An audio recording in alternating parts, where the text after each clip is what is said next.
आज के कार्यक्रम के केंद्र बिंदु हमारे मित्र श्री विनय सहस्त्रबुद्धे जी,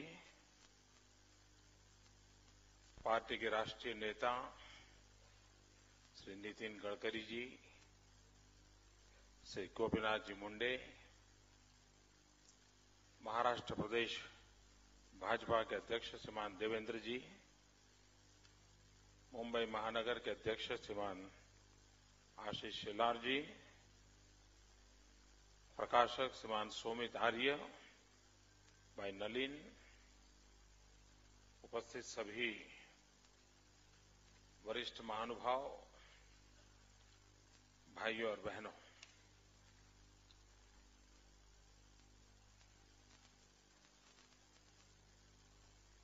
मैं विशेष रूप से इस कार्यक्रम में विनय जी का अभिनंदन करने के लिए आया हूं।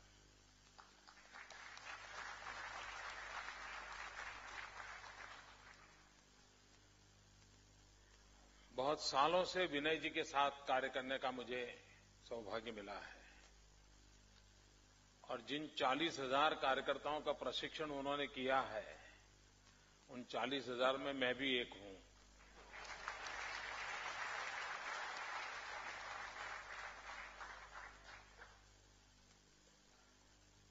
तो एक प्रकार के वो हमारे गुरुजन हैं।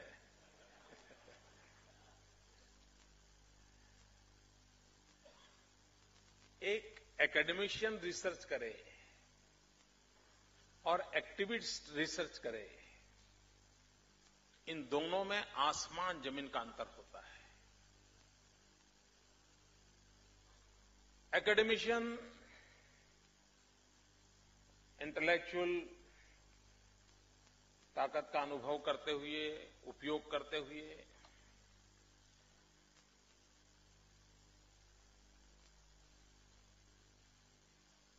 विचार विमर्श करते हुए, अपनी बुद्धि का उपयोग करते हुए उसके निष्कर्ष निकालता है। और एक एक्टिविस्ट अपनी इंटेलेक्चुअल प्रॉपर्टी को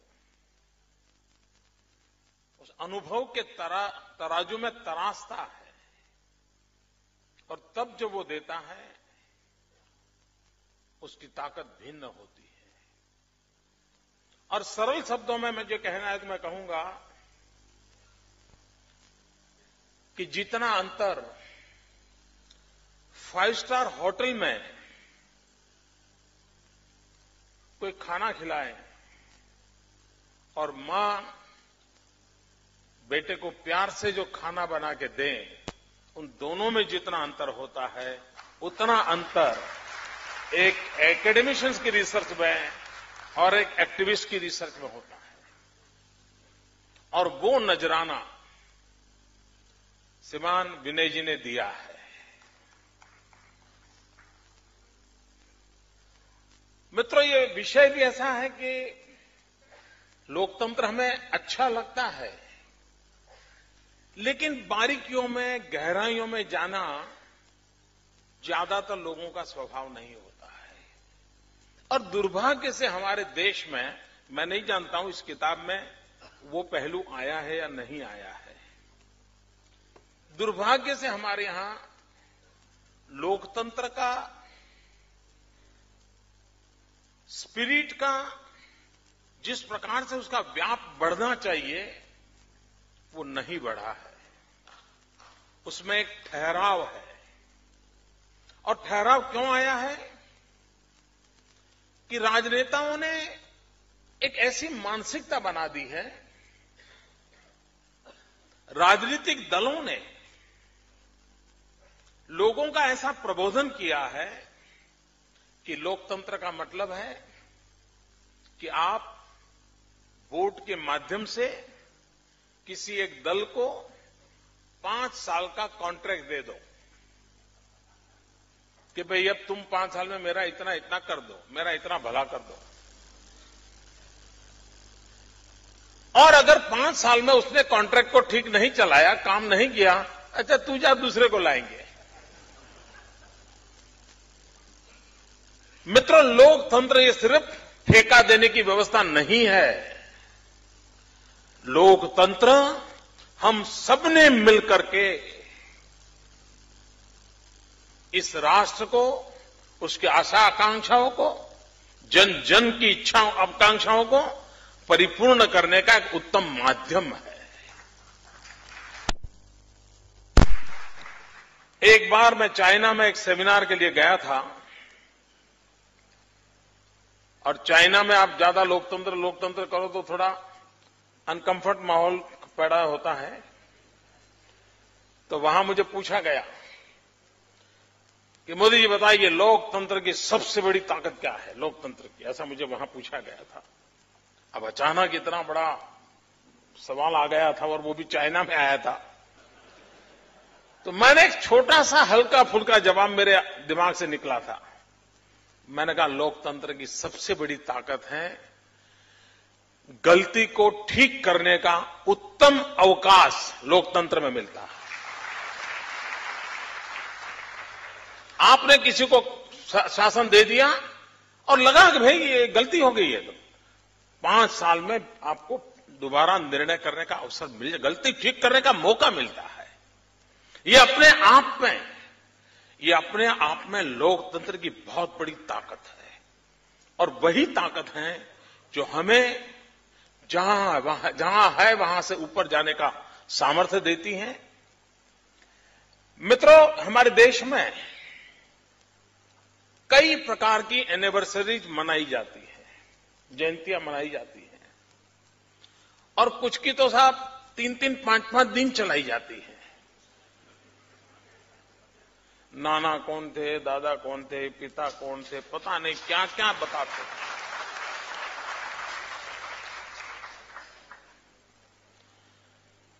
कुछ घटनाएं ऐसी हैं को बार बार याद कराया जाता है।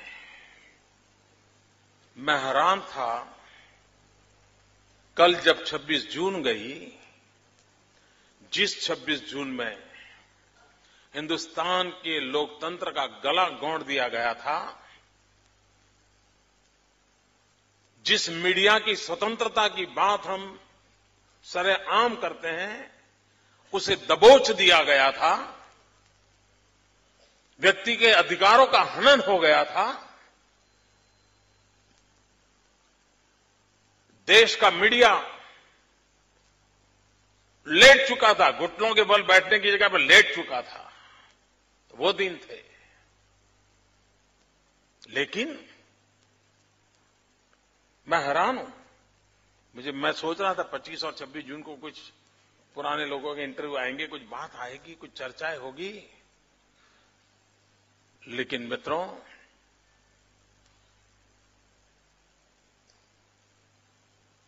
इस देश में किसी एक दिन को सर्वाधिक याद करने की आवश्यकता है तो जितना महत्व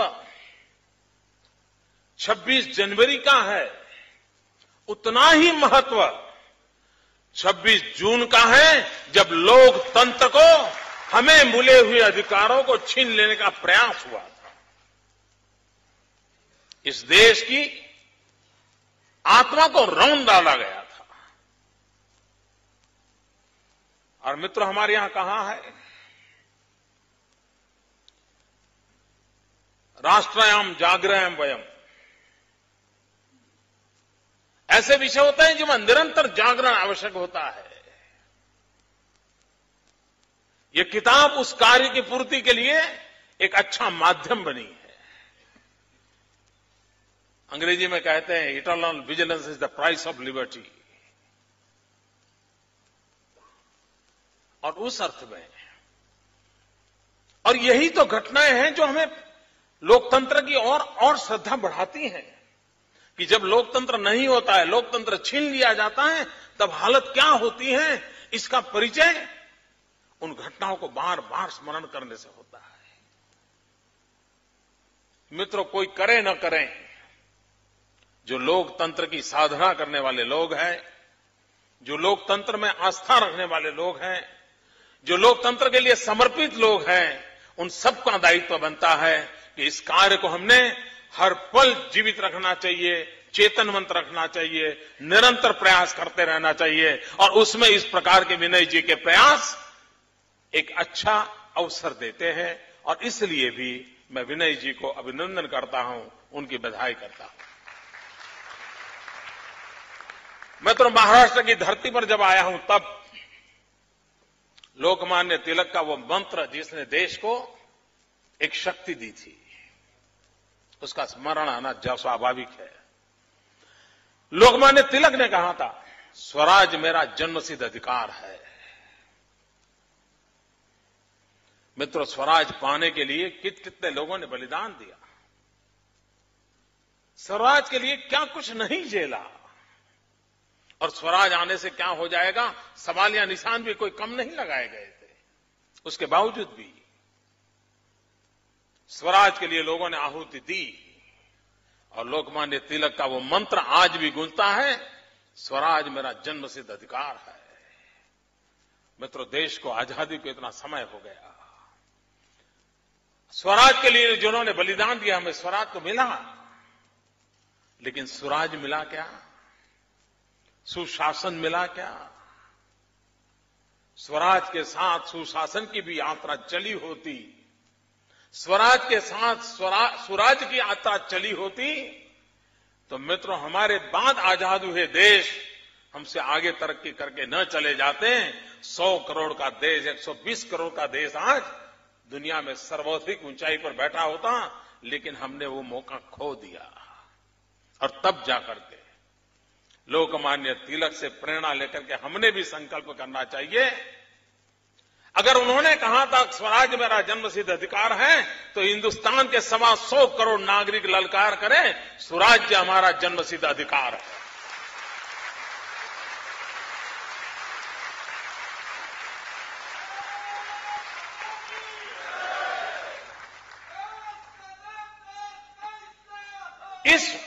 इस भावना को मित्रों जगाने की बहुत आवश्यकता है। कुछ लोगों को लगता है, कभी कभी कुछ नहीं होता, अरे क्या करो यार, हमारे यहां तो डेमोक्रेटिक सिस्टम ही ऐसा है।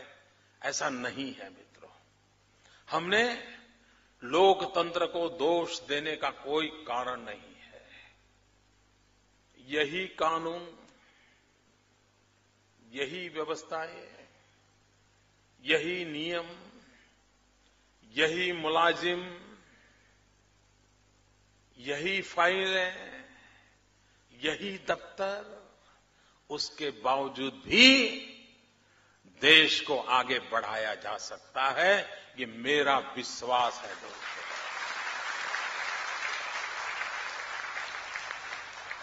मैं मेरे गुजरात एक्सपीरियंस से कह सकता हूं मित्रों, ये जो चारों तरफ निराशा का माहौल है कि अब कुछ नहीं होगा, दुनिया डूब गई, यार कुछ पूरा पिछले जन्म में पाप किए होंगे इसलिए यहां पैदा हुए होंगे। मित्रों, मैं ऐसा निराशा वाला इंसान नहीं हूं। ये बहुरत्ना वसुंधरा है, ये सामर्थ्यशाली देश है। 1200 साल तक गुलामी झेलने के बाद भी अगर उठ खड़ा हुआ है तो उसके भीतर कोई ताकत है, उसका एहसास करने की आवश्यकता होती है।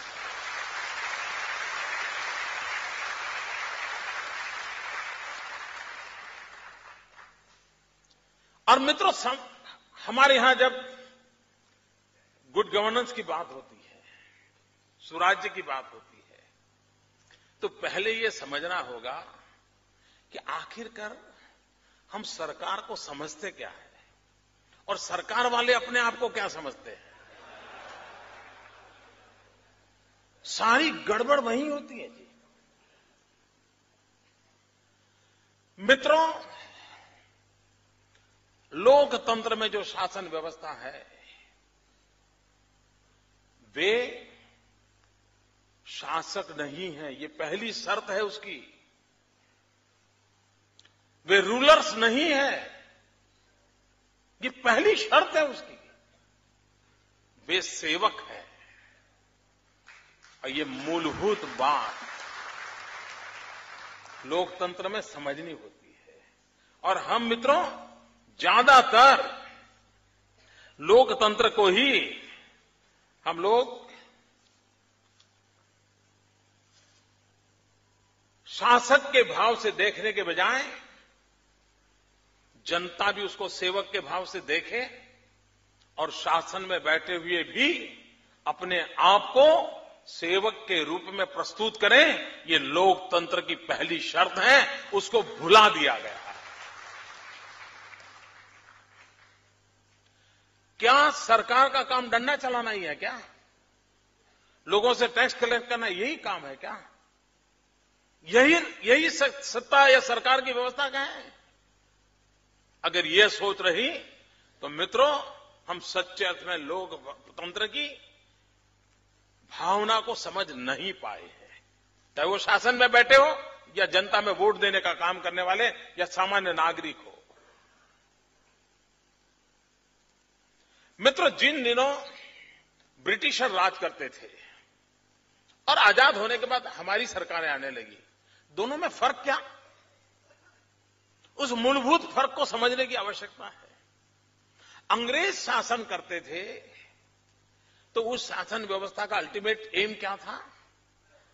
उनका अल्टीमेट ये था कि ब्रिटिशरों का यावत चंद्र दिवाकरो यहां राज रहे, यहां चीजें ऐसी हो कि जिसे अनरेस्ट पैदा न हो और वो मजबूत होते चले। ये उनका मूलभूत आधार था। लोकतंत्र और स्वराज आने के बाद हमारे सरकारों का काम, शासन व्यवस्था का काम सत्ता में बैठे हुए लोगों को मजबूत करने का नहीं है। उनका काम है जनता को मजबूत करने का।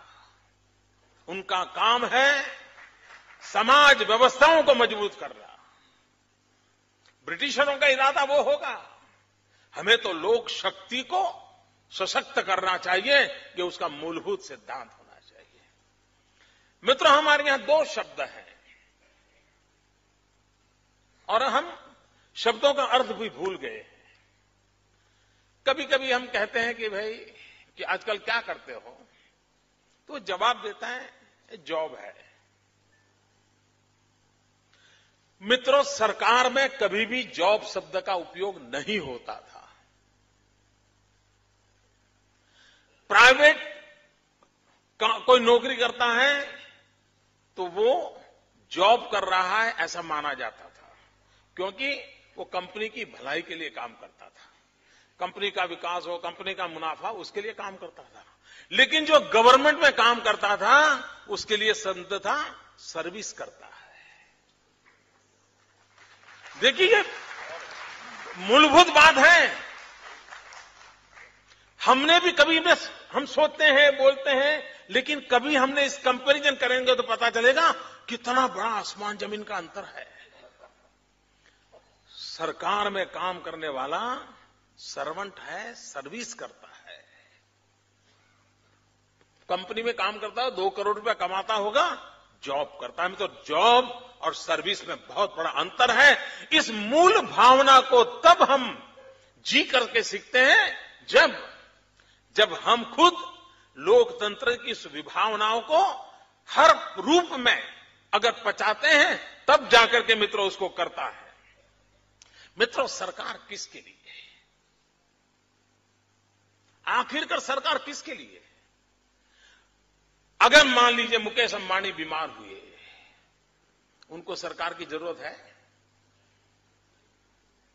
हिंदुस्तान के दुनिया के टॉप मोस्ट डॉक्टर आकर के खड़े हो जाएंगे। लेकिन एक गरीब बीमार हुआ तो उसे सरकार की जरूरत पड़ती है।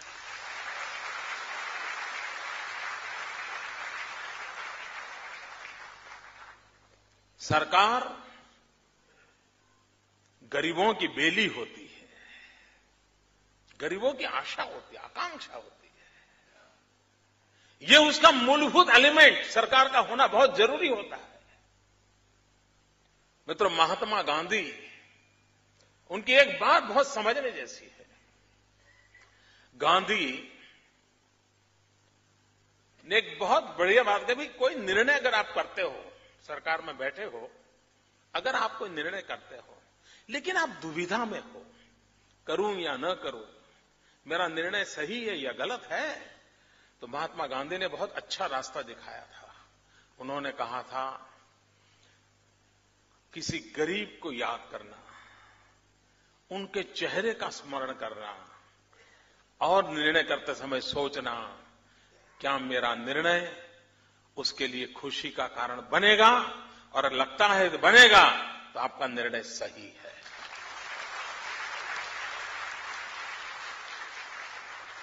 मित्रों, ये सरकार शासन नाम की जो व्यवस्था है, उसके ये मूलभूत आवश्यकता रहती है, और इसलिए मित्रों उसको करना चाहिए। हमारे देश की हालत क्या है आज?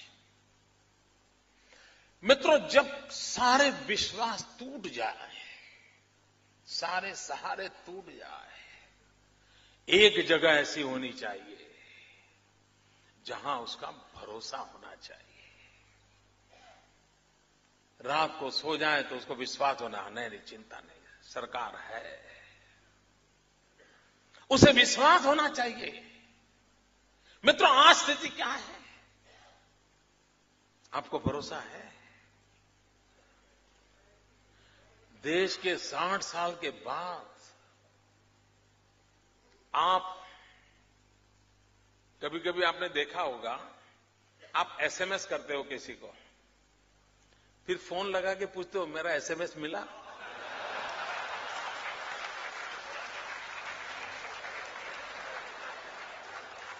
क्यों? क्यों?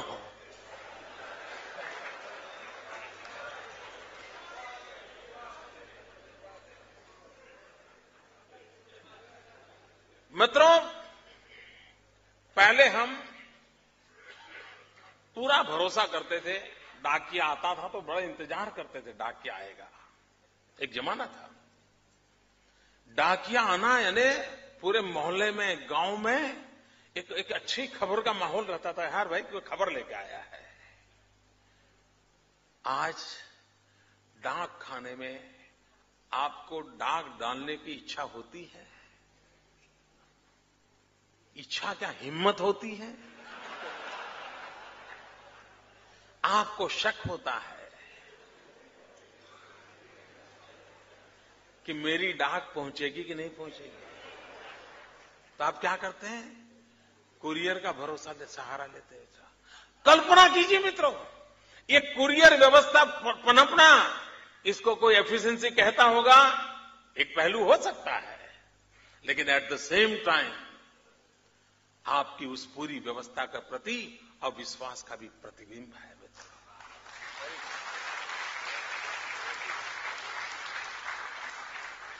आपका भरोसा टूट चुका है।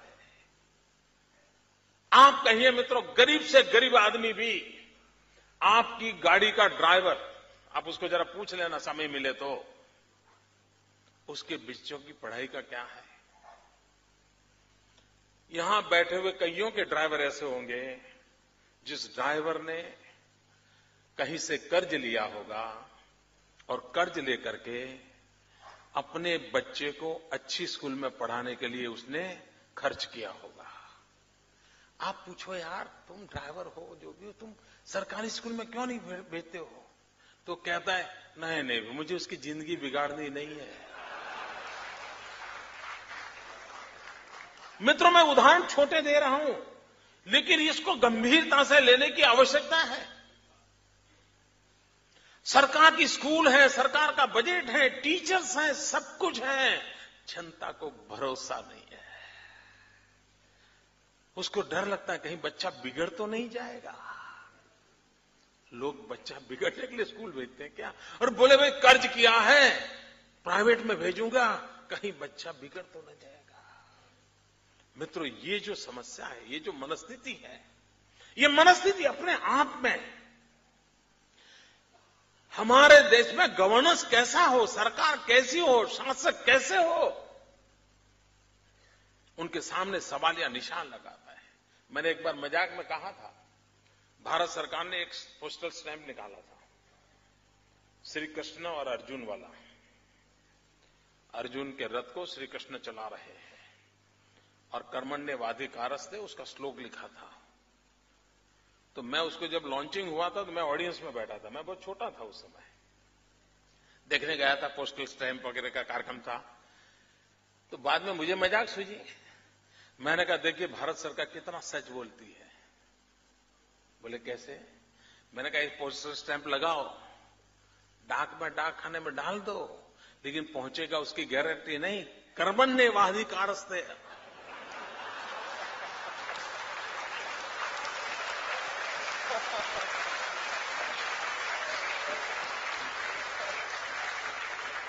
मां फलेषु कदाचित्। कभी कभी सरकार भी सच बोल देती है। मित्रों, आज हालत कैसी है? आपने, जो मेरी उम्र के लोग हैं, उन्होंने आज से 40 साल पहले कभी बाजार में शुद्ध घी की दुकान ऐसा बोर्ड पड़ा था?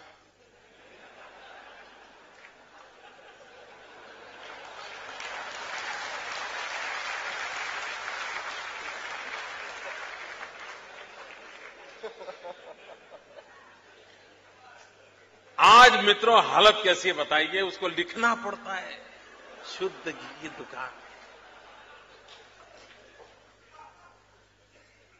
मित्रों, सार्वजनिक जीवन में डिटोरेशन कैसा आया है? नहीं तो शासन है, कानून है, अशुद्ध घी बेचने का किसी को अधिकार नहीं है, फिर भी उसको लिखना पड़ता है शुद्ध घी की दुकान। मित्रों, ये बातें हैं जिसके कारण फिर सोचना शुरू होता है, हाँ यार, अच्छा हम लोगों का भी स्वभाव कैसा है? लोकतंत्र में हम कहां खड़े? मैं सरकारों को तो आलोचना करूं तो आपको ताली बजाने का मजा करता है। हम अब मैं थोड़ी आपकी बात करता हूं, मेरी तो बात मैंने बता दी, बुरा नहीं लगेगा ना? कहा फिर नाराज मत हो जाना, मुझे बहुत काम करने बाकी है।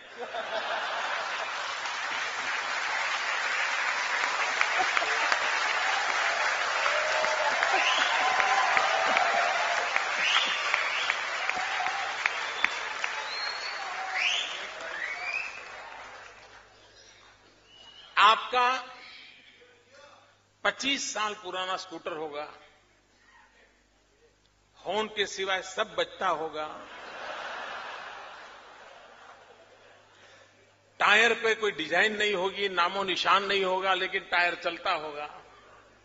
ऐसा भी घर, जो घर से निकलते होंगे आप, कितना बारीकी से सफाई करते हो आप, बराबर घिस घिस करके सफाई करते हो ना। 25 साल पुराना स्कूटर है, हर प्रकार से आवाज आती है। लेकिन जब बस में बैठते हो सरकार की, नई बस रखी हो, नई, ब्रांड न्यू, वो 25 साल पुराना टूटा फूटा स्कूटर आपको अपना लगता है, ये बस आपको अपनी नहीं लगती है, सरकारी लगती है। मित्रों, ये भेद खत्म करना चाहिए। वो बस भी आपकी है, सरकार आप है।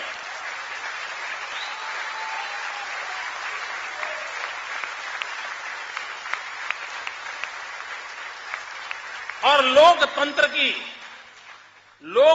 की इस भावना के अभाव के कारण क्या होता है जी? यहां बैठा हुआ कोई इसमें से बचा हुआ नहीं होगा जो मैं बोल रहा हूं। आपके भी, मैं अच्छे से अच्छा ज्योतिष हूं, आपके चेहरे से मैं कहता हूं कि मैं जो कहने वाला हूं वो पुण्य कार्य आप सबने किया है, कोई बाकी नहीं होगा, मैं दावे से कहता हूं। आप बस में बैठे होंगे, 2-3 घंटे की सफर होगी, साथ में कोई मित्र नहीं होगा, खिड़की में देखते देखते थक गए होंगे, फिर क्या किया होगा? सीट के अंदर उंगली डाली होगी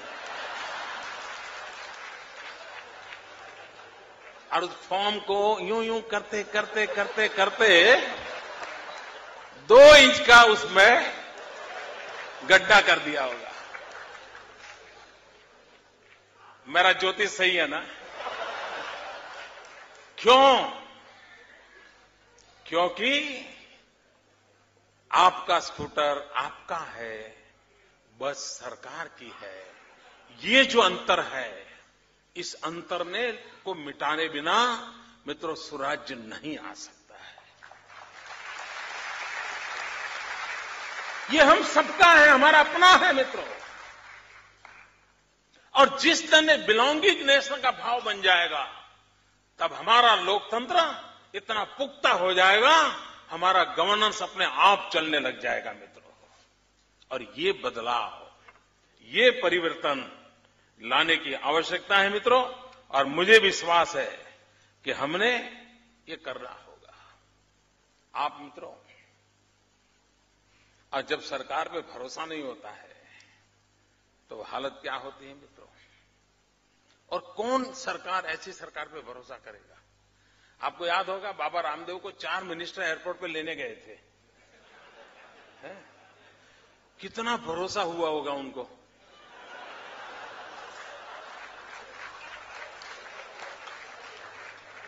और दूसरे दिन 4 पुलिस वाले उठा के ले गए। आप देखिए मित्रों, अगर सरकार पे भरोसा नहीं होगा तो मित्रों मैं नहीं मानता हूं कि आप देखिए ये चिटफंड क्यों चालू हुआ मित्रों।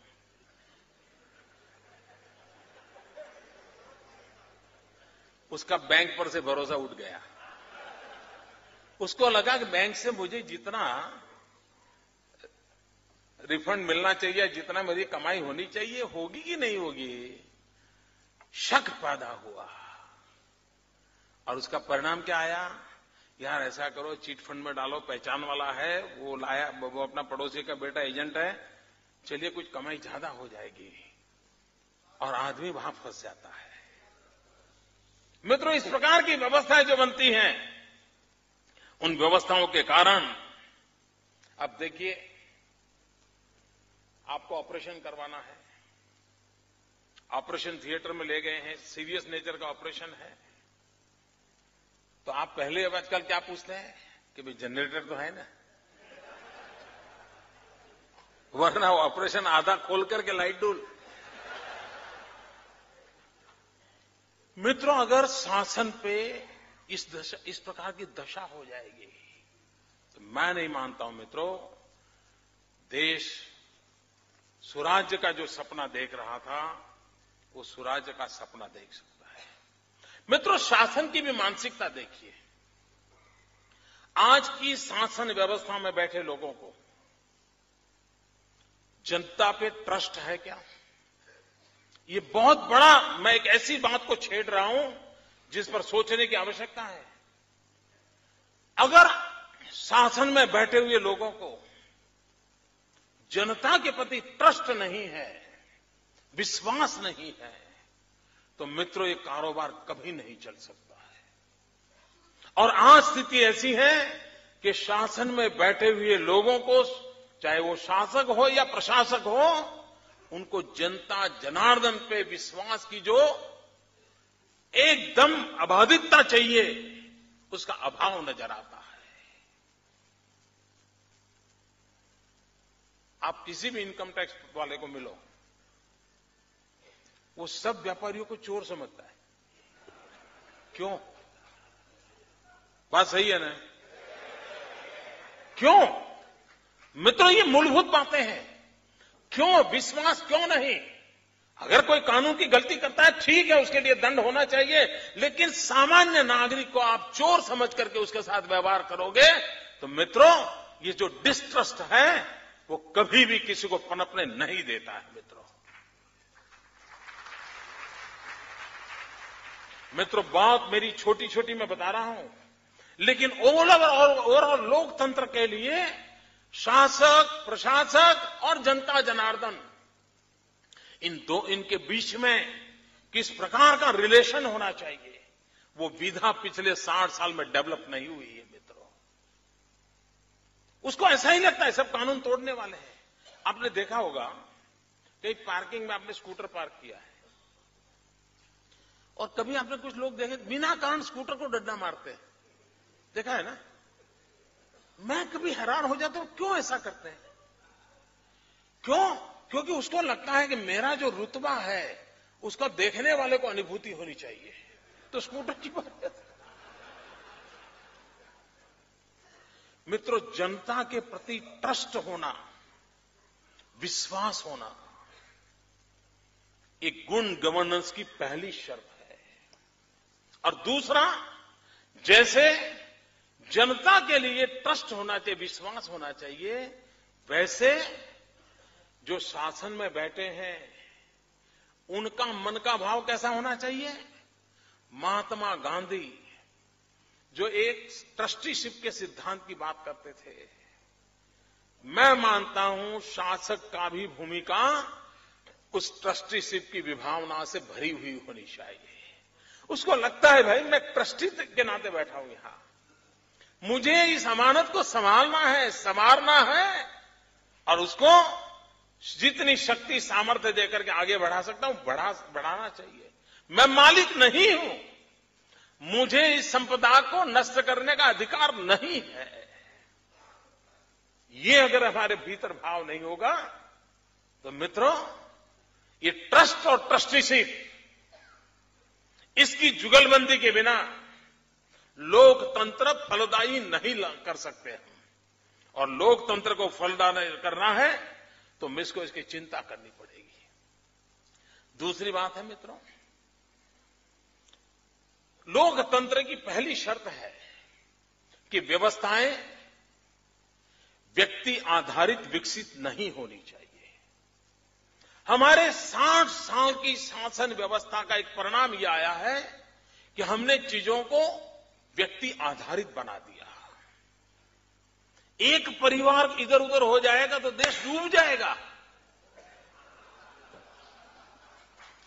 क्या 120 करोड़ का देश ऐसा है क्या? आप नहीं रहोगे तो कुछ नहीं होगा, ऐसा होता है क्या? और इसलिए मित्रों, लोकतंत्र की पहली शर्त होती है आपके हर आइडियाज को इंस्टीट्यूशनलाइज करना चाहिए, हर अच्छी प्रैक्टिसेस को इंस्टीट्यूशनलाइज करना चाहिए। आपने इंस्टीट्यूशंस का नेटवर्क खड़ा करना चाहिए। आप हो या न हो, आप रहो या न रहो, सरकार ये रहे या दूसरी रहे, आज ये चुन करके आए कल दूसरे चुनकर आए, लेकिन institutional network, institutional framework, institutional mechanism जितना स्ट्रांग होगा उतना शासन व्यवस्था ठीक चलेगी। मित्रों, व्यक्ति के बिगड़ने की संभावनाएं रहती है, व्यक्ति के फिसलने की संभावनाएं रहती है, तब बचने का आधार होता है ये मैकेनिज्म, ये इंस्टीट्यूशनलाइज व्यवस्था, ये बचाती है। आप मुझे बताइए, आप घर में तिजोरी पर ताला लगाते हैं, क्यों लगाते हैं भाई? आपने जहां पैसे रखे हैं वहां ताला लगाते क्यों? क्या चोर के लिए ताला तोड़ना मुश्किल है क्या? वो तो पूरी तिजोरी उठा के ले जाएगा। फिर भी क्यों लगाते हो? मित्रों, आप इसलिए नहीं लगाते हो कि चोर से बचोगे, आप इसलिए लगाते हो कि आपके बेटे की आदत खराब न हो, घर में बच्चों की आदत खराब न हो, इसलिए आपने मैकेनिज्म खड़ा किया है, इसलिए आपने ये व्यवस्था को विकसित किया है ताकि बच्चों के संस्कार खराब न हो, कहीं उसको दोस्तों के कारण 2 रुपया 5 रुपया उठाने का मन कर न जाए, इसलिए हम करते हैं। चोर से तो कुछ बचना नहीं है भाई, वो तो तिजोरी उठा के ले जाता है। मित्रों, शासन व्यवस्था में भी इंस्टीट्यूशंस का, मैं ज्यादा समय ले रहा हूं क्यों? आजकल कोई अच्छी टीवी सीरियल नहीं आ रही है क्या?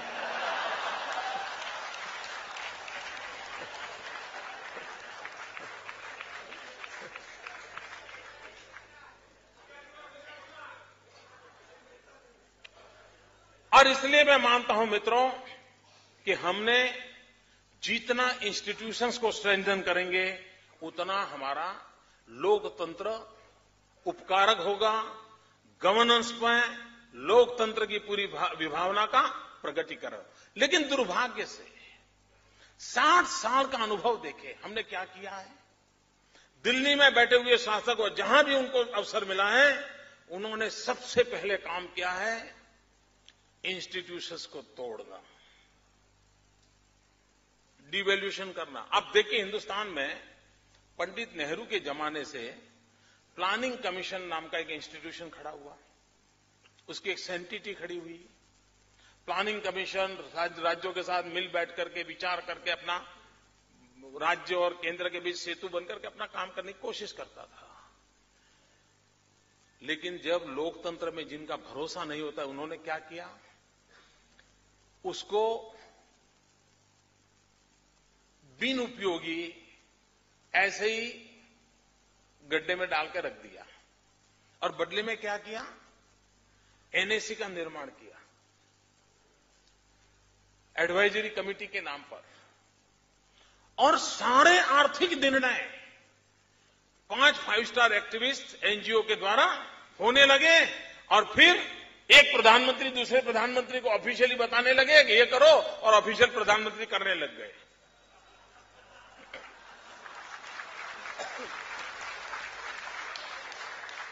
रुकावट के लिए खेद है, पहुंचने में बड़ी देर हुई। मित्रों, आप मुझे बताइए, इतनी बड़ी प्लानिंग कमीशन नाम की 60 साल से विकसित हुई इंस्टीट्यूशन को बिल्कुल नाकाम कर दिया, एनएसी बना दी।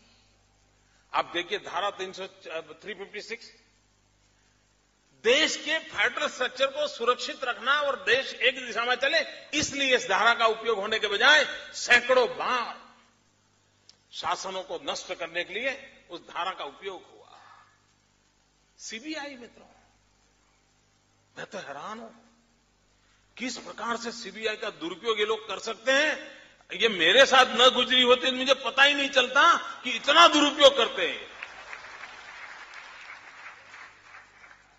कोई डर नहीं, कोई परवाह नहीं, और दिल्ली में बैठे हुए शासक जो लोकतांत्रिक प्रक्रियाओं से जय और पराजय को झेलने का सामर्थ्य नहीं रखते, वो सीबीआई के सहारे हिंदुस्तान की राजनीतिक शक्तियों को परास्त करने पर लगे हैं।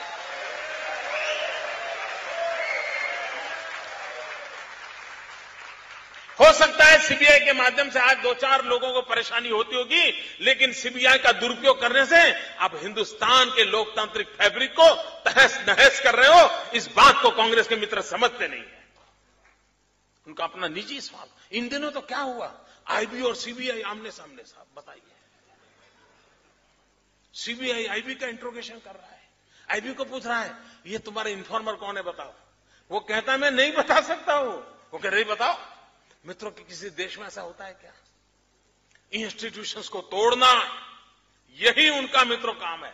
ये किस प्रकार से करते, मुझे याद है हमने vibrant Gujarat global investor summit किया, लोग इन्वेस्टमेंट के लिए आए, लेकिन चूंकि गुजरात सरकार उनको पसंद नहीं है तो उन्होंने क्या किया, जो लोग हमारे यहां वाइब्रेंट समिट में इन्वेस्ट करने आए उनको भारत सरकार ने इनकम टैक्स की नोटिस भेजी।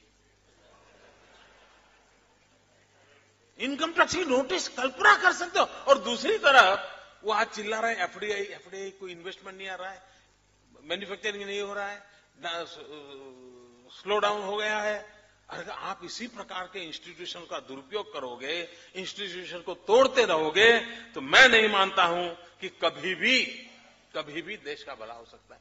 आपको एक पुरानी घटना याद होगी, 1983 हिंदुस्तान के इलेक्शन, यहां इलेक्शन कमीशन की काफी बातें इसलिए मैं उल्लेख करता हूं। हिंदुस्तान के इलेक्शन कमीशन ने कहा था कि आसाम में चुनाव करने के हालात नहीं है, 1983 में। मित्रों, श्रीमती इंदिरा गांधी ने इलेक्शन कमीशन की उस बात को नहीं माना। उन्होंने चुनावी राजनीति में फायदा उठाने के लिए आसाम में चुनाव थोप दिया और परिणाम हुआ हिंदुस्तान के, आजाद हिंदुस्तान का सबसे बड़ा नेल्ली का हत्याकांड हुआ था, अगर इतिहास किसी को मालूम हो तो। क्यों? आपने इंस्टीट्यूशंस की इज्जत नहीं की, आपने इंस्टीट्यूशन का महत्व ही नहीं समझा। एक इंस्टीट्यूशन आपको कहती है तो आप दूसरे इंस्टीट्यूशन के साथ टकराव करने के लिए लग गए, और उसके कारण मित्रों कितना बड़ा प्रहार हुआ है जिसको आप कर सकते। मित्रों, भारत का संविधान फेडरल स्ट्रक्चर को लेकर के चल रहा है। यहां पर कोई बड़ा भाई कोई छोटा भाई नहीं है, सब मिलकर के, सब राज्य मिलकर के देश को चलाते हैं और देश में एक सुशासन की व्यवस्था खड़ी करने का आकांक्षा के साथ चलते हैं। लेकिन आज जितनी लड़ाई दिल्ली सरकार पाकिस्तान से करती है, उससे ज्यादा लड़ाई वो अपने से नापसंद राज्यों के साथ करती है।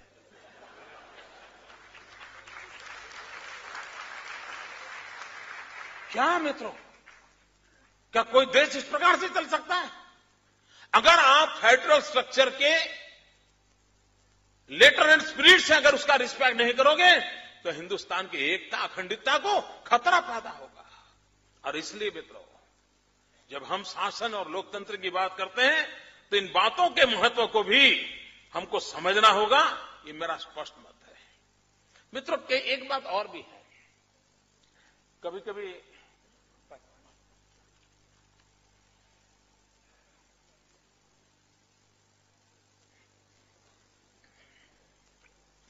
कभी आपने अच्छा काम हुआ है तो हमारे अफसर क्या बोलते थे कि नहीं हमें काम करने के लिए बहुत बड़ी अनुकूलता है, कोई पॉलिटिकल इंटरफेरेंस नहीं है। इसका मतलब सब बर्बाद हम ही कर रहे हैं क्या? और आप किसी भी अफसर को मिलिए जी, आराम से अफसर लोग ये बताते हैं कि भाई हम काम कर रहे हैं क्योंकि पॉलिटिकल इंटरफेरेंस नहीं है। मित्रों, मैं समझता हूं इस बात को बहुत गहराई से समझने की आवश्यकता है। We are in a democratic setup. हमने पॉलिटिकल सिस्टम, इलेक्टेड बॉडीज को स्वीकार किया हुआ है। उसको अगर हम इंटरफियरेंस मानेंगे तो हम लोकतंत्र की मूल भावना को ही नहीं समझ पाए हैं। और इसलिए मैं हमेशा कहता हूं कि शासन में जो लोग आते हैं उनका काम है नीतियां बनाना, प्रशासन में जो लोग हैं उनका काम है उसका इंप्लीमेंटेशन करना। लेकिन ये जो झगड़ा है पॉलिटिकल इंटरफेरेंस का, मैं समझता हूं उसको सही अर्थ में राजनेताओं ने भी और ब्यूरोक्रेसी ने भी समझने की आवश्यकता है। मैं इस बात का पक्षकार हूं कि पॉलिटिकल इंटरफेरेंस की जरूरत नहीं है, लेकिन पॉलिटिकल इंटरवेंशन की बहुत जरूरत होती है। आज दिल्ली क्यों चल नहीं रहा है? कारण क्या है? बाबू बैठे हैं। अगर पॉलिटिकल लीडरशिप होती जो धरती से निकल के आई होती तो निर्णय करने की हिम्मत करती। मित्रों, पॉलिसी बनवाने से नहीं होता।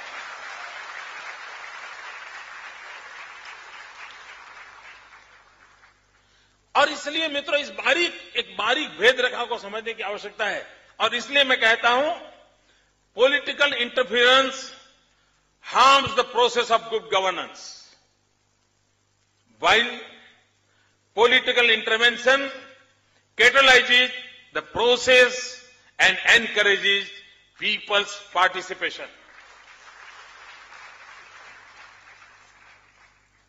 मित्रों, हमें पॉलिटिकल इंटरवेंशन का कल्चर विकसित करना गुड गवर्नेंस के लिए आवश्यक है।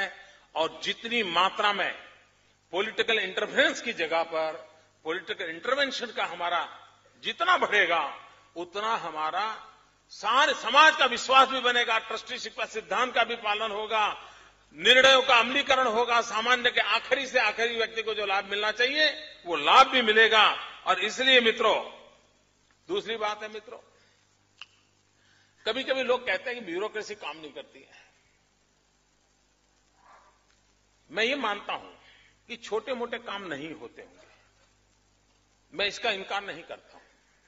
लेकिन अगर लीडरशिप में विजन हो, लीडरशिप में पॉलिटिकल विल हो, तो एक दिशा निर्धारित करते हो। और कोई ब्यूरोक्रेट, मैं मुझको मेरे अनुभव से कहता हूं, कोई ब्यूरोक्रेट आपके आड़े नहीं आता है। उसकी क्षमता कम अधिक होगी, लेकिन अगर आपके पास विजन है, आपके पास लीडरशिप क्वालिटी है, आपका स्ट्रेटेजी परफेक्ट है, टाइम बाउंड आप कार्यक्रम करते हैं, तो आप निश्चित रूप से परिणाम ला सकते हैं। और इसलिए ये कहना कि ब्यूरोक्रेसी काम नहीं करती, सरकारी मुलाजिम काम नहीं करते, छोटे मोटे काम की शिकायत मैं समझ सकता हूं, लेकिन कुल मिलाकर के गति देनी है तो एट एवरी लेवल पर जैसे जैसे लीडरशिप पनपती जाती है वो गुड गवर्नेंस की बहुत बड़ी एसेट बनती है। तो जितना महत्व इंस्टीट्यूशनलाइजेशन का है उतना ही महत्व लीडरशिप क्वालिटी का भी है। जितना महत्व हम लीडरशिप क्वालिटी की ओर देंगे उतना मैं समझता हूं कि लाभ होगा। कभी कभी क्या होता है, जनता और सरकार के बीच खाई पैदा होती है। उस खाई को जितना ज्यादा मिटाएंगे हमको परिणाम मिलता है, और आप देखिए उससे लाभ मिलता है। और इसलिए गुड गवर्नेंस के लिए बहुत बड़ी बात होती है कि वो जनता से हमेशा निकट होना चाहिए। सारी निर्णय प्रक्रिया में जनता जनार्दन का होना बहुत जरूरी होता है।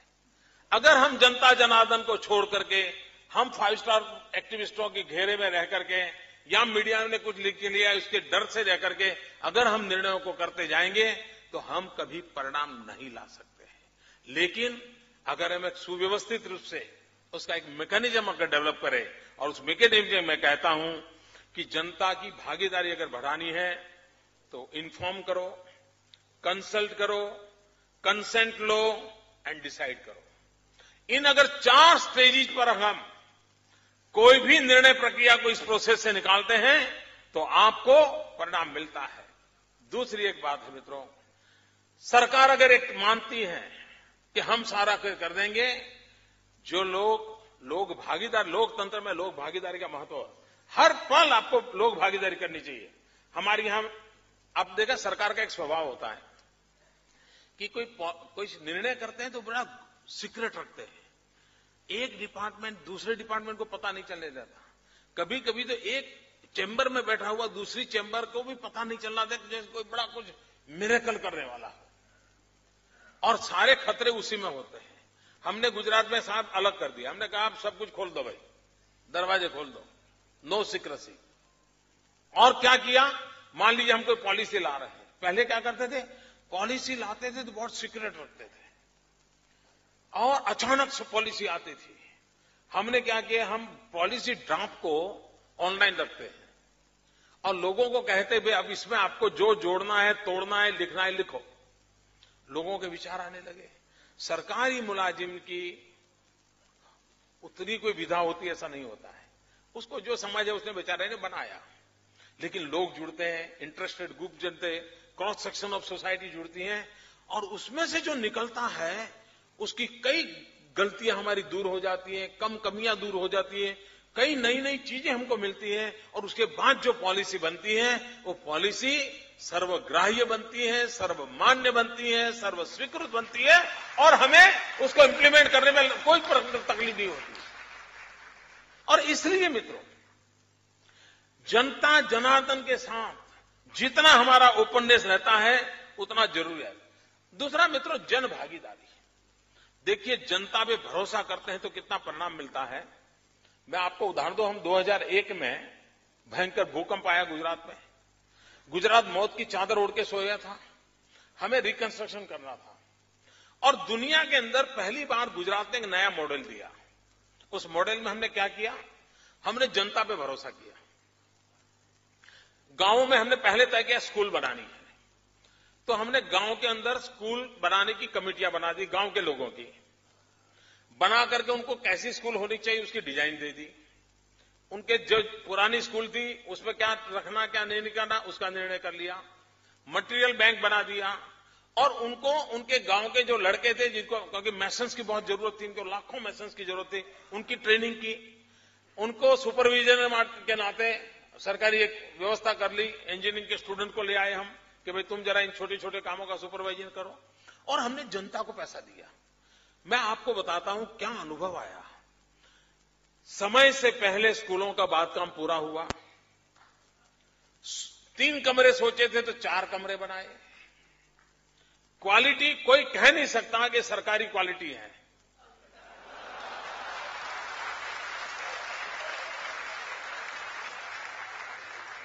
वरना तो है सरकारी है। मित्रों, उत्तम प्रकार का उन्होंने कंस्ट्रक्शन किया। और इतना ही नहीं, ये करने से जो पैसे बच गए, भूकंप पीड़ित लोग थे उनके भी घर टूट गए थे, उसके बावजूद भी बचे हुए पैसे सरकार में जमा करवाए। मित्रों, सलाम करें मित्रों, इन जनता जनार्दन को सलाम करें। अगर हम लोकतंत्र में उन पर भरोसा करते हैं तो कैसा काम करके देते हैं, इसका उदाहरण है। मित्रों, हमारे यहां एनजीओ आए थे सारे काम करने के लिए, कई पते ढेर सारे 5 स्टार एक्टिविस्ट आए, अच्छे एनजीओ आए, डेडिकेटेड एनजीओ, सारी सब प्रकार की दुनिया हमारे यहां थी। एनजीओ को हमारे पास आए, हम मकान बनाना चाहते हैं। ये एनजीओ ने क्या किया, उन्होंने किया कि हम मकान बनाएंगे, सरकार का जो फंड है हमको दे दो। मित्रों, हाँ, सरकार ने क्या किया, हमने एनजीओ को कहा तुम जनता पे भरोसा करो यार, जनता को दो, तुमको अच्छा काम करके देंगे। उन्होंने जनता पे भरोसा नहीं किया, हमने, सरकार ने जनता पे भरोसा किया, और इसका परिणाम भी आया। हजारों लाखों मकान समय से पहले बन गए। मित्रों, काम तेजी से चल गया। अभी हमें यूनाइटेड नेशन का अवार्ड मिला है, किस बात के लिए? मित्रों, हमने जनता पे भरोसा किया। हमारे यहां जो पानी की डिस्ट्रीब्यूशन की जो व्यवस्था है, वो हमने गांव की महिलाओं की पानी समिति बनाई, और हमने तय किया कि पानी समिति में पुरुष कोई नहीं होगा, क्योंकि पानी का मूल्य क्या होता है वो महिला सबसे ज्यादा जानती है। चर्चा, क्योंकि उसको बेचारी को 3-3 किलोमीटर से पानी उठा करके लाने के दिन उसने देखे हैं। वो उस पानी के मूल्य को बहुत समझती है।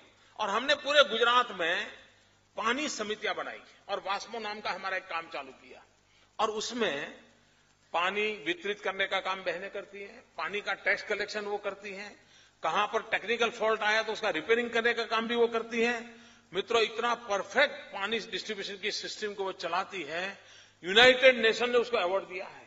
सरकार ने उन पर भरोसा किया। मित्रों, लोक भागीदारी लोकतंत्र में जितनी ज्यादा होती है उतना हमको परिणाम मिलता है। मित्रों, लोक भागीदारी की ताकत क्या होती है? मैंने अपने मन से एक काम सर पे लिया हुआ है, कन्या शिक्षा का, और बड़े मन से मैं सरकार तो चलाता हूं, लेकिन ये काम मैं अपने विशेष समय देता हूं। हर वर्ष मैं 13, 14, 15 जून 40-45 डिग्री टेम्परेचर के बीच भी गुजरात के गांवों में जाता हूं, घर घर जाकर के बच्चियों को स्कूल ले जाने का काम करता हूं। मित्रों, आमतौर पर कोई मुख्यमंत्री, कोई मंत्री किसी गांव में जाएगा तो आप देखना, गांव वालों को पता चलेगा कि फलाना मंत्री फलानी तारीख को आने वाला है, फलाना मुख्यमंत्री फलानी तारीख, तो गांव वाले इकट्ठे होते हैं, मेमोरेंडम तैयार करते हैं, क्या क्या मांगेंगे। मित्रों, मुझे 12 साल हो गए। आपको जानकर के आश्चर्य होगा मित्रों, मैं गांव में जाता हूं, कार्यक्रम में जाता हूं, मुझे कोई मेमोरेंडम नहीं देता है, लोग मुझे चेक देते हैं। मित्रों, आप हैरान होंगे, सरकार टैक्स कलेक्शन के लिए जाए, सरकार को लोग टैक्स नहीं देते हैं। मैं एक ऐसा इंसान हूं जिसको लोग चेक देते हैं, मोदी जी आप आए हैं कन्या शिक्षा के लिए, मेरी तरफ से इतना। अभी इस बार मैं जून महीने में ये 13, 14, 15 जून में गांव में घूम रहा था लोगों से, बच्चियों को शिक्षा के लिए, तो एक सज्जन आए, उसने मुझे 51,000 रुपया दिया, 51,000 रुपीज। मैंने उसको पूछा आप क्या करते हो, क्योंकि कोई 51,000 दान देता है तो कुछ अच्छा ही कुछ स्थिति वाला आदमी होगा। मैंने उसको पूछा आप क्या करते हो? मुझे कहता है मैं साहब बस में कंडक्टर हूं। किसी ने कल्पना की है मित्रों, जन भागीदारी की ताकत क्या होती है? एक बस का कंडक्टर ईमानदारी से जब कन्याओं की शिक्षा के लिए पूरा राज्य मेहनत कर रहा है, उसको भी लगता है कि मैं 51,000 रुपया का चेक मुख्यमंत्री आए हैं उनको दूं, और ये मेरे रोज के अनुभव है मित्रों। और इसलिए ये ट्रस्ट एंड ट्रस्टीशिप, ये जन भागीदारी, ये जितनी मात्रा में हम बढ़ाएंगे उतनी मात्रा में हम गुड गवर्नेंस को मित्रों आगे बढ़ा सकते हैं। मित्रों, कभी कभी मेरे मन में विचार आता है कि महात्मा गांधी ये राम राज्य की बात क्यों करते थे? तो उन्होंने तो देखा नहीं था।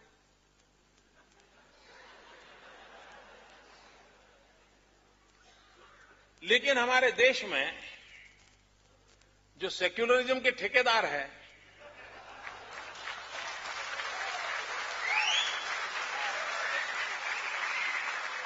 उनका बड़ा प्रॉब्लम है। वो वही चीज समझते हैं जो उनको समझनी हो, वही चीज सुनते हैं जो उनको सुननी हो। एक बार ट्रेन में एक महात्मा जा रहे थे, उसी ट्रेन में एक मौलवी थे, उसी ट्रेन में एक पहलवान था, तीनों ऐसे ट्रेन में सफर कर रहे थे। तो बातें चली। तो महात्मा जी ने कहा, देखिए ट्रेन चल रही, उसमें जो आवाज आ रही है, ट्रेन की आवाज में भी ईश्वर स्मरण हो रहा है। तो मौलवी ने पूछा, कैसे? तो बोले, मुझे तो सुनाई दे रहा है, राम नाम सत्य है, राम नाम सत्य है, राम नाम सत्य, मुझे सुनाई दे रहा है ऐसा। तो बोला, मौलवी ने कहा, अच्छा। तो मौलवी ने थोड़ा ट्रेन की आवाज में कान लगाए। तो उन्होंने कहा, नहीं, मुझे दूसरा सुनाई देता है। तो बोले, क्या? ये अल्लाह वाह तेरी कुदरत, ये अल्लाह वाह तेरी कुदरत, ये अल्लाह वाह तेरी। तो पहलवान वहां बैठा था, उसने कहा, मुझे भी सुनाई देता है। बोले, क्या? कर कसरत खा रबड़ी, कस कसरत खा रबड़ी।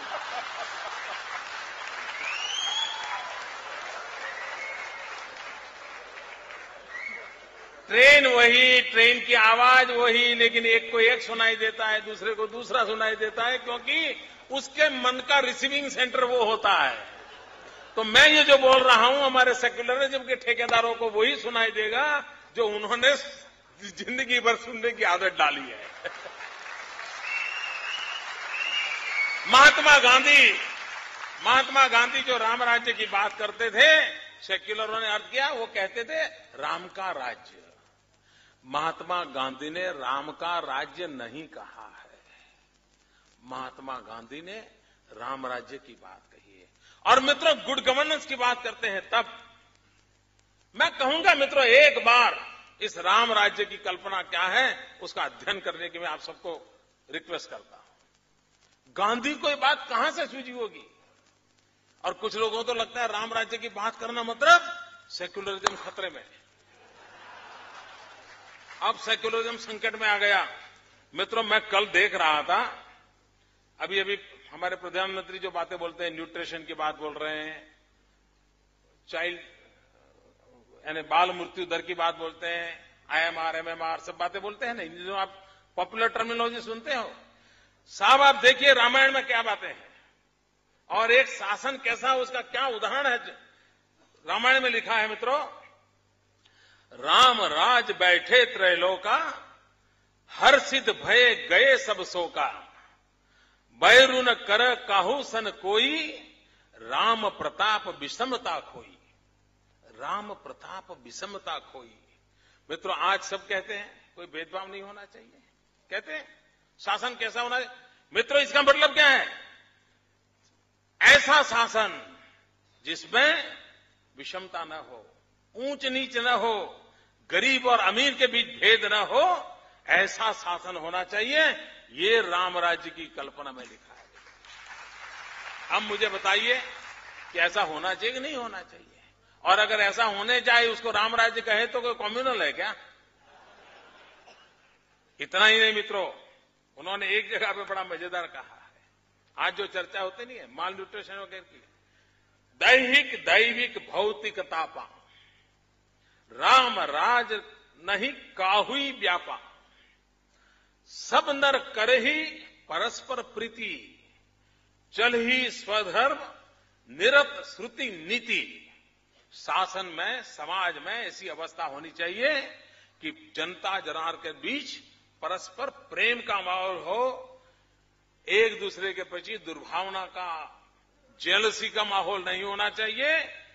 आगे उन्होंने कहा, चल ही स्वधर्म निरत श्रुति नीति, हरेक को अपने धर्म का पालन, और धर्म का मतलब हमारे यहां ड्यूटी है।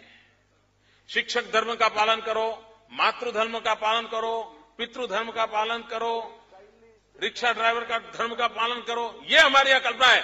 अगर आप अपनी जो जिम्मेवारी है, अपनी जो ड्यूटी है, उसका अगर पालन करोगे तो हरेक के सुख का उसमें गारंटी है।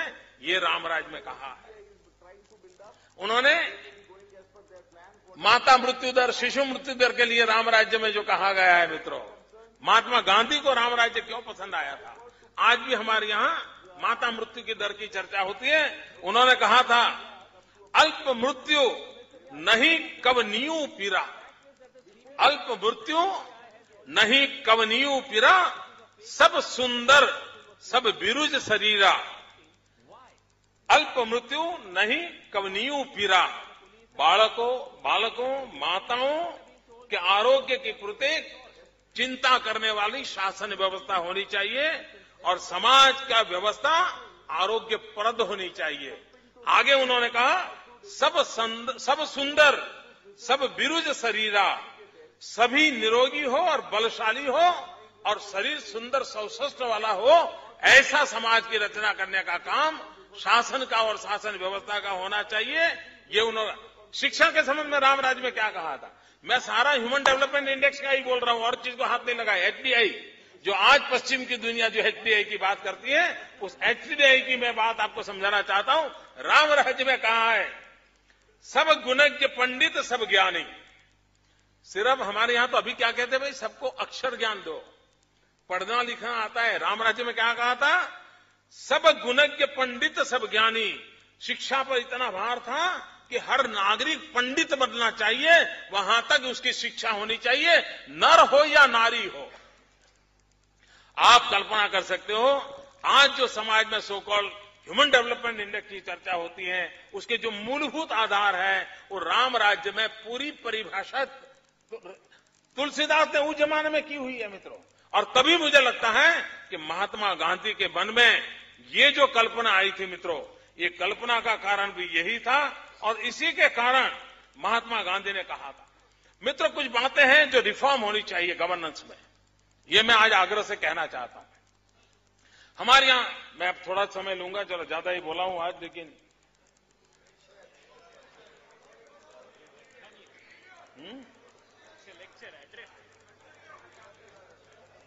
कंटिन्यू।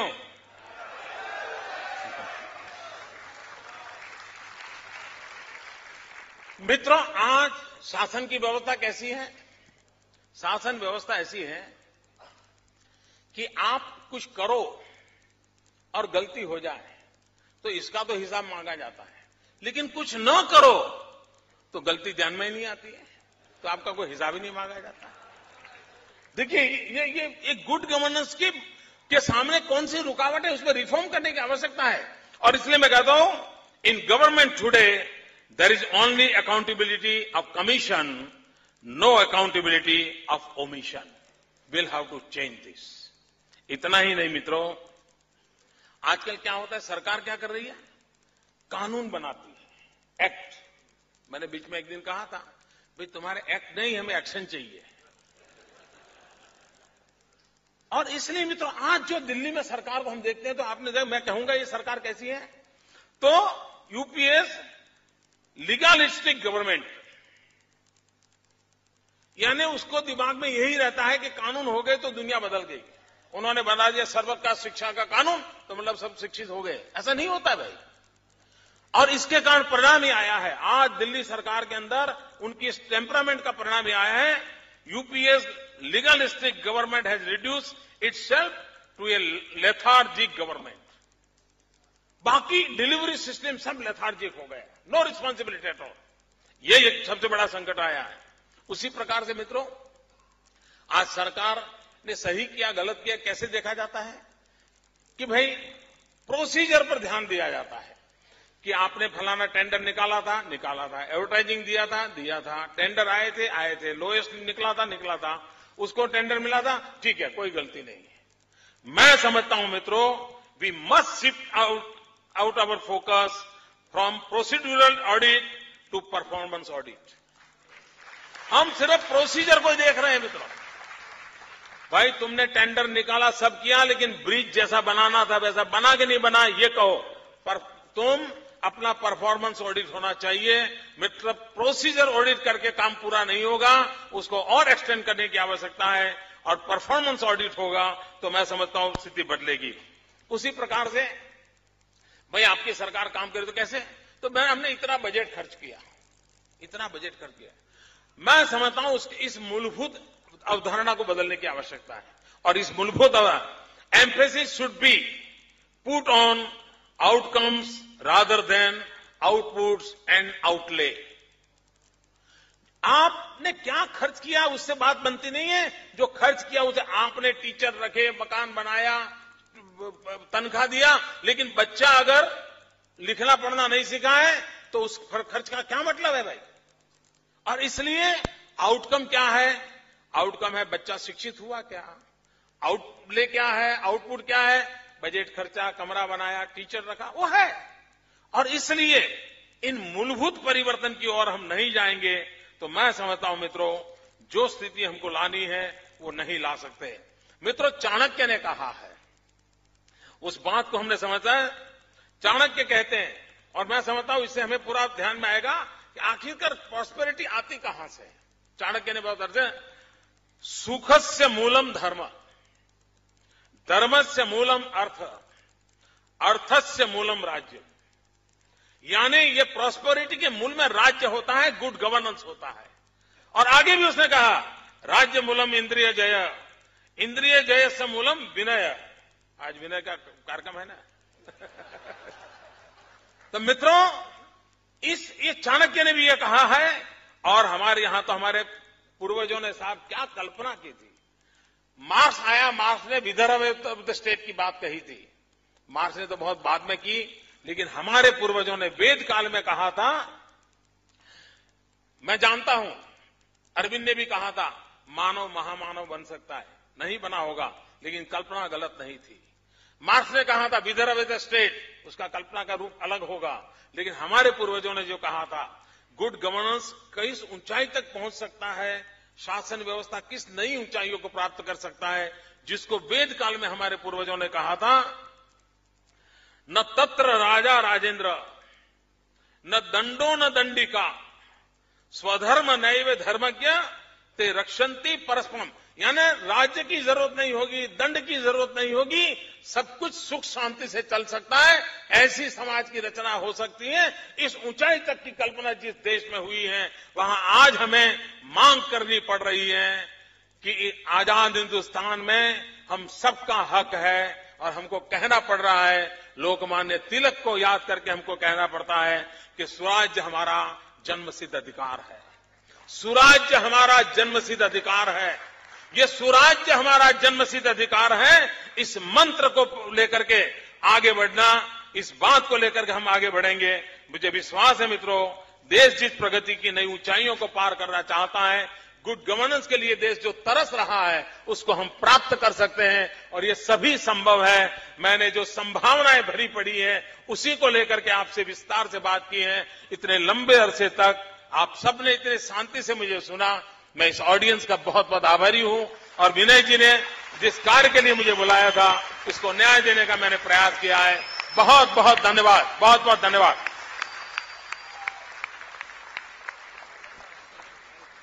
धन्यवाद सर। मैं आमंत्रित करता हूं रविंद्र साठे जी, हमारे निदेशक जो हैं रामबाबू मालगी प्रबोधनी के, वो आभार प्रस्ताव प्रस्तुत करेंगे।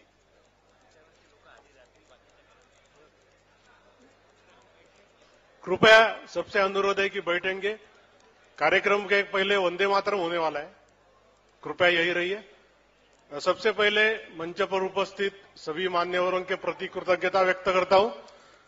और यह कार्यक्रम सफल बनाने में काफी कार्यकर्ताओं ने हमें सहयोग दिया है, लेकिन जिनका विशेष उल्लेख करना है उसमें राज पुरोहित जी है, अतुल शाह, अतुल भातखेड़कर, अतुल जोशी, सुजय पत्की, भरत गुर्जर, माधव भंडारी, संजीव पटेल और